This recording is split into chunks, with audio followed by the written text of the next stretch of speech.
नमस्कार साथियों, मेरा नाम कचरूलाल मालवी, गांव छिलोचा, पोस्ट केतलाय, तहसील गुलानाउर, ज़िला शाजापुर का निवासी हूं। मैं अपनी व्यक्तिगत जानकारी आपको साझा करता हूं कि मैंने पर के लगभग 5-5.5 बीघा में ये 11-35 सोयाबीन बोई हुई थी और अब के मैंने 3.5-4 बीघा खेत लीज पे लिया है। उसमें भी मैंने 11-35 ही तोर बोई हुई हैं। और एक हैरानी की बात यह है मेरे दोस्तों कि इसको मैंने 10-9.5 किलो बीघा के हिसाब से बोई हुई। देख लो आप, पौधे से पौधे की दूरी मैं दिखा दूं कितने दूरी पे। और मेरे शुभ चिंतक, मेरे अपने साथियों मुझसे यूँ कहते हैं अभी भी, जो मेरी चिंता रखते हैं कि जो कचरू भाई है, इसका दिमाग चल गया। इसने 9.5 किलो बीघा की जो तोर बोई, इसमें क्या पैदा कर लेगा इतनी छिदी में।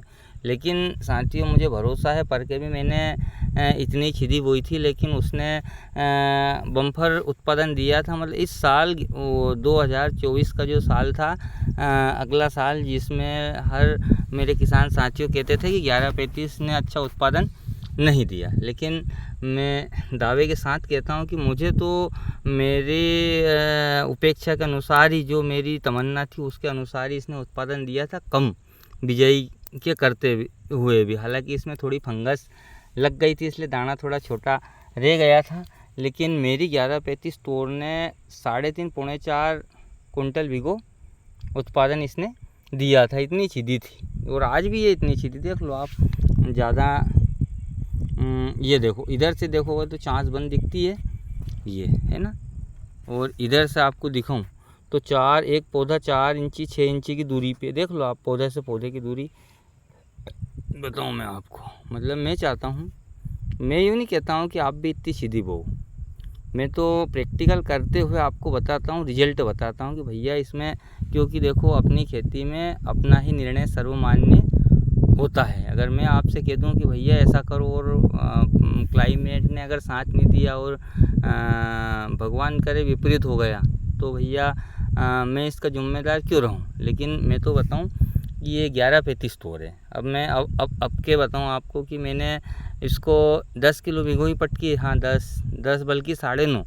और इसमें जो पैसे मैंने इसके बचाए बीज के, 15-16-17 किलो बीघा लोग पटकते हैं, उसको मैंने नहीं पटका। और मैंने इसको जो दवाई डाली, ये 48 घंटे वाली जो मैथ्स, अब इसमें जो चारा था, दिवालिया क्या बोलते हैं इसको, ये था, ये लगभग चुरमा गया है ना ये। और बाकी ये भी ख़त्म हो जाएगा। तो जो इसका अपन ने प्रबंधन में जो पैसे लगाएंगे, अगर पौधा अपना कम है, अपने खेत में अगर पौधे की संख्या कम है और इसमें चारा नहीं रहेगा, है ना, तो मेरा गणना ये है कि जितना भी न्यूट्रिशन मिलेगा ज़मीन से पौधे को, वो पौधे को ताकत देगा।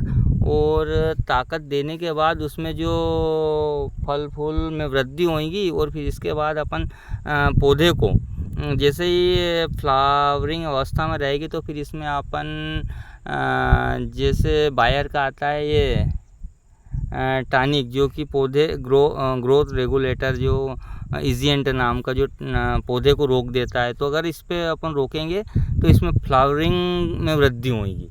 और आप देखना है कि मेरी आशा, उपेक्षा और विश्वास है कि इस साल भी मैं लगभग इसको 4 से ऊपर ही ले जाऊंगा। ये ऐसा नहीं कि मैं हवा में फायरिंग कर रहा हूँ। मैं ईश्वर से प्रार्थना करता हूँ कि मेरी तमन्ना है, जो मेरा मूवमेंट है, इसमें सफल करे और वास्तविक में इतना ले जाऊँगा। धन्यवाद साथियों।